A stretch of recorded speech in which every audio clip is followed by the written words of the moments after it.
Okay, we're up and running. All right, number 6. This is not a hard problem at all. I told you guys many, many, many times to look for the shortcuts, right? Sure. You guys are constantly looking for shortcuts when it comes to your mom and dad asking you to clean your room or do your chores or anything else, right? So why not try to look for shortcuts whenever you're doing your math here? There's 2 possible ways you could do this. Give me one way that you guys think that you should do this. What's your first step, David? Multiply everything by y. Multiply everything by y. There's one method, Kendra. Like put everything on top of one y. That's on the left side. Because you're telling me that there is a common denominator. Did anybody notice that besides Kendra? Yeah. Well, I sort of did, but It's a name thing. Good job. See? I noticed it too, but I got that. No, because you've not brought any pizza in and your namesake is a whipper. So seriously? Okay, combine them. 17 plus y plus 32 plus y all over y is equal to 100. Yes, you can write it as one fraction. Yes, it's that easy. So simplify the top. So what is 17 plus 32? 49. Y plus y? All over y is equal to 100. Put the 100 over 1. Why wouldn't it be y squared? Because 1 yo-yo plus 1 yo-yo is 2 yo-yos. Oh, that's fine. Yeah. 1y plus 1y times 1y is y squared. Okay? Alright, so now what do I do? Cross multiply. So this is going to give you 49 plus 2y is equal to 100y. Can we finish it from there? What do we need now? I don't know how to cross multiply. Well, you have to subtract 2y. How can Let's go back. I heard I don't know how to cross multiply. Okay? I was never taught that. Well, you're not alone. Other people have not been taught that either. She's laughing at me. You still gotta say you're sorry. You said the expert. Oh. I'm sorry. Okay. Alright, moving on. When you cross multiply,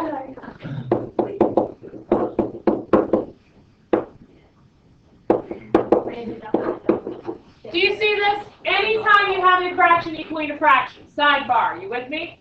Anytime you have a fraction equaling a fraction, always and forever, all you have to do is put parentheses around anything that has more than one term around it. Do you see that has more than one term? And then all you have to do is just look across the diagonal and attach those 2 things by multiplication. Put an equal sign directly after it, every time. Go to the other diagonal. Attach those 2 things by multiplication. So That is cross multiplying. So it doesn't end up as a fraction, it ends up as an equation.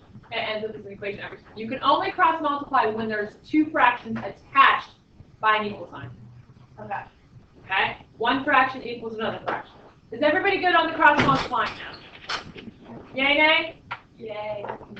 Yay. Moving on back here. Javen said to subtract this 2y from both sides. 49 is equal to 98y. Now what? Divide by 98. And you're going to get? Why did I write 1/7? 1/2 is equal to y. Do we see that? Yes or no? Did you see how easy that was? Now, would you have been wrong to multiply everything by y? No! There's more than one way to kill a deer. There's more than one way to mathematics. Do we all understand that? Is it not true? The deer's still dead. Right?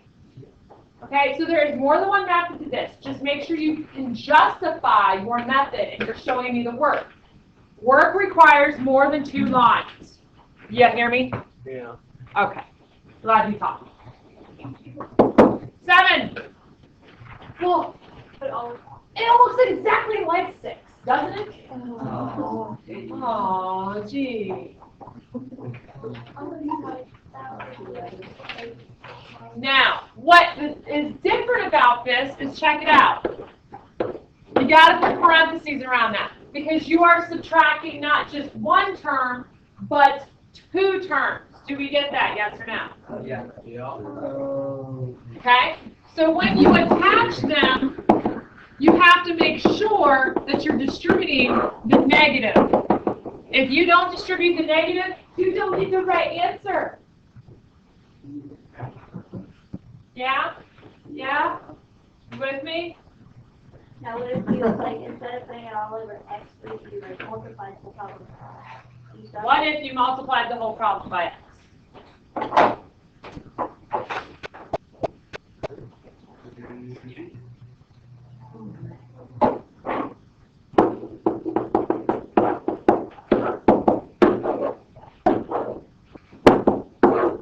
What happens there?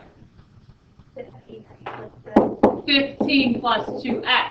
These cancel out. This is one expression. It's one entity. Don't write 15x, just write 15. With me? Go to the next one. This is one entity. So what cancels out? The x's.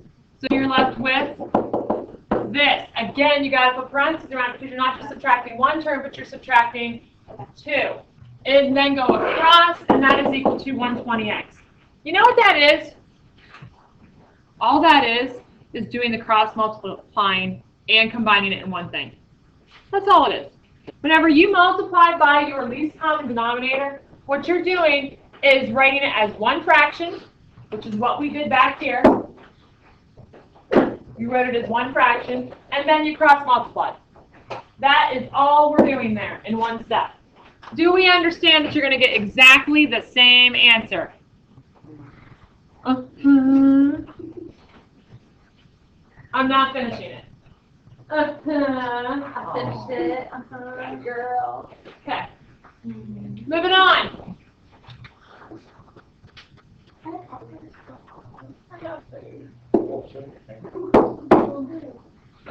$11? Do I need to do it? 10? And No, it's 12. 12 is 8. 12 is a blast. Yeah, that's my favorite one. Fun stuff right there. Did I hear 8? Yeah. Are you kidding me? No, I got that one right. It's Whitmer. what do we have? A fraction equaling a fraction. So what do we do? Do I need to dance a jig up here? You cross multiply. See, did your Algebra 1 teachers not teach you this method of cross multiplication? I did. That helps. Put parentheses. 3 times 5x minus 4 equals 2 times 5x plus 4. Gentlemen, are we good to go? I ain't finishing it. Number 10. Give you a hint. It's just like the last one, except for they're all on one side. So what should we do? Add one over. Just add the 2 over the x minus 5 to the other side.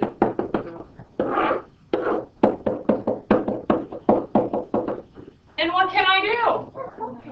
Cross multiply. No way. How many of you are feeling like, man, this wasn't that hard? I feel like my brain is shot. Well, don't shoot it because that would get messy.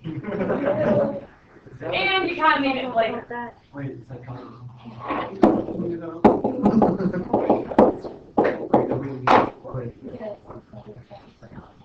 So, are we getting it yet? Are we finding the shortcuts?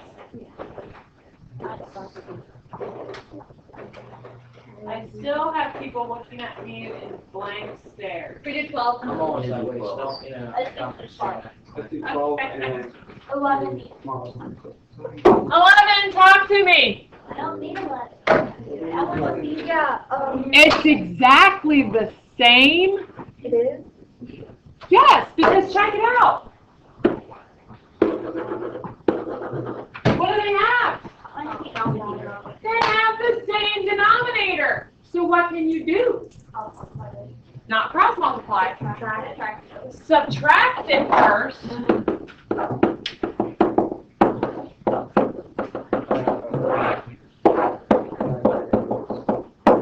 What's 15 minus 6?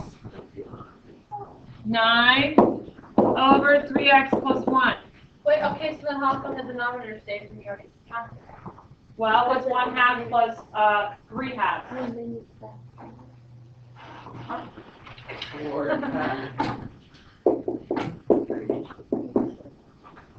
What do you do with that? 4. Well, why did the denominator stay the same? Well, if you subtract it, just like you're subtracting the top, then it cross out. No.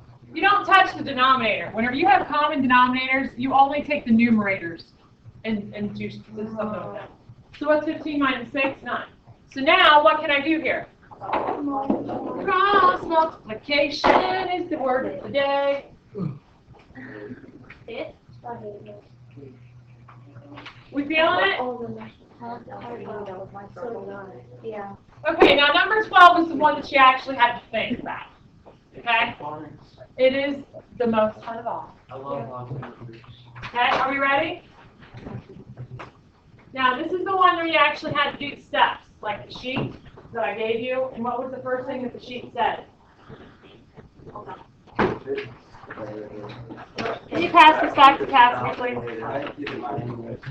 Look at this monster. What's the first thing I should do? Factor the denominator. Factor the denominator. So, is the first denominator factored? Yes. Uh-huh. The second denominator, is that factored? Uh-huh. The third denominator, is that factored? Uh-uh. So what 3 little letters are very dear and near to my heart? Oh, that one's close. It's not as close. LCD is not as close as the other 3 little letters. Is that the greatest or something? That's The greatest common factor. It is right here. Holds a very special place in my heart. You can't do anything. You can't do anything if you cannot factor. If you cannot factor in mathematics, you are so up the creek, man. Okay? So, do I have a GCF going on here? X. Pull it out. When I pull out the X, I'm left with the X plus 3. When you pull out a GCF, what operation are you technically doing? Division. Was that a guess? Or did you know? I knew it's the concept of A. When you know it, say it like you know it. Division, Mrs. Yoder. And I say, yes, it is division. Because that is what you're doing. It is the distributive property backwards. When you distribute, you're actually multiplying. So whenever you factor, the opposite of multiplication would be division. Your pen's speaking up. Huh? Okay.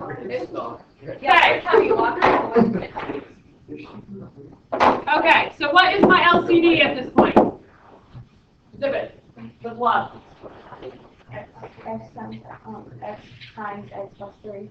Very good, Mrs. Runyon. I like that. Okay, X times X plus 3 is going to be your LCD. So what am I going to do now? Multiply the entire ugliness up there by it.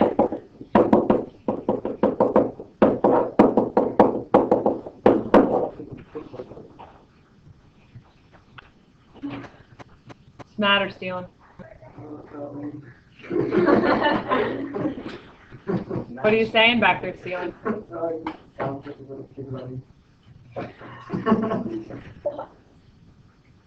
It's really sad. Okay, are we ready? I'm ready when you are. I'm super ready. You ready? Girls in the middle row there, are you ready? Caleb, are you ready? Here we go. When I distribute the x times the x plus 3 to the first fraction, what am I left with? 6 times x plus 3. Go to the second one. What am I left with? 2x. Go to the last one. What am I left with? I'm left with the junk on the top. Yay, nay? And what do I do now? Distribute. 6x plus 18 minus 2x equals 3x plus 15. That's fine. What do I do? I write small? Oh, song. Oh, I love this thing. It entertains me when you guys don't entertain me. What is 6x minus 2x? 4x. What's that? That was rude? Yes. Well, you're supposed to entertain me. Whenever you don't, I have to say. It's school, we're not supposed to be entertaining. That's what teachers say too, but yet you force us to entertain you all day long or else you sleep on us. What do I do now? Subtract 3x. X plus 18 is equal to 15. Subtract the 18. And we come to an answer of negative 3. However, that is called our possible answer. Why is it my possible answer? Because I have to go back up to my original, and I gotta go on up. And I need to yank out my LCD, which happens to be the same thing as that right there, right? Yes? I come all the way down here and I say, well, my LCD cannot be what value? 0. So the x cannot equal 0, and the x plus 3 cannot equal 0. Is 0 a possible answer? No, so I'm okay so far. Solve this one. Is negative 3 a possible answer? No. Was negative 3 a possible answer? It was, but it's telling me I can't let it be that, so what do I have to do? I cross it off and say, I have no solution for my answer. Because the only answer that it can be is negative 3, and I've just proven that it cannot be negative 3 because it makes it undefined in the denominator. And when you have an undefined denominator, you have an unhappy little problem. Any questions over what I just did? Any questions over what I just did? We getting it? We got it? I super got it. You super duper got it. Yes. Okay, now are we listening a minute? Because here's what happens. It's trash. Okay,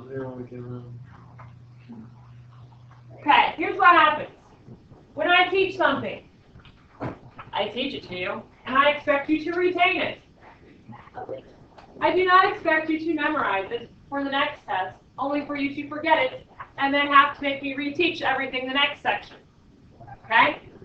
So, you may put this worksheet in the bin if it is done and complete and you understand. However, on a scale of 1 to 10, where 10 is bright and shining and wonderful, and you understand everything that I've taught you today and yesterday, and you can reproduce it, you may put it in the bin. However, if it is on a scale of 1 to 10, a 1, clear as mud, I'm pretty sure you need to take it home. If you are a 6 or below, 6 being a 60%, which is failure at Buckeye Career Center, you better take it home and redo it until you know how to do it in your sleep. Because if you can't reproduce it for me on a test, that will equal failure, and that will not be good. So what do you all think you need to do right now?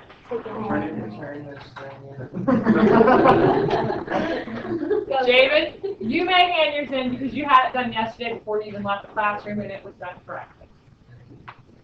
Anybody else who's all that in the bag of chips, may go ahead and put it in the bin, but if you're all that, go, Jay. Don't steal his paper. No, I'm putting it away. You got them all correct? On a scale of 1 to 10, what are you? Like 8. That's not a 9. You're right, that's Not 6 either. You better do well on the test. Do you hear what I'm saying? I don't doing homework anyways. All right. Any questions on what I just talked about today? The test. I would like to introduce to you systems of equations next with 2 equations and 2 unknowns, which should be cakewalk central for all of you. Remember substitution, linear combination, or elimination? And Kramer's rule, d dx dy dt? This is like Whoa. You never really want. Rock and roll, baby. That's what we are going to do. I'd like to start today. How many of you would like to start today? David and I count. No. Dude, you're really like. Are we listening? Best class today. David. Tomorrow. but I'm for you and Those two. now, I will move on tomorrow. You will have homework tomorrow. That means Thursday it is due whenever you walk in this room. If I'm teaching it to you, Mr. Little, it will be done whenever you walk in here on Thursday. True statement? Okay. Friday will be the test. Oh, that's not already. I have a problem with Friday tests. You know why? 2 weeks. We're on activity schedule, which means the periods are short. It's not, this 40 minutes that we're used to. You need to get your tushy in this room and you need to collect your paper, your test right away on Friday and do not mess around. Any questions on what I'm saying right now? Are you still recording? I am. How about that? It's all on there. It's fun to re-listen to this.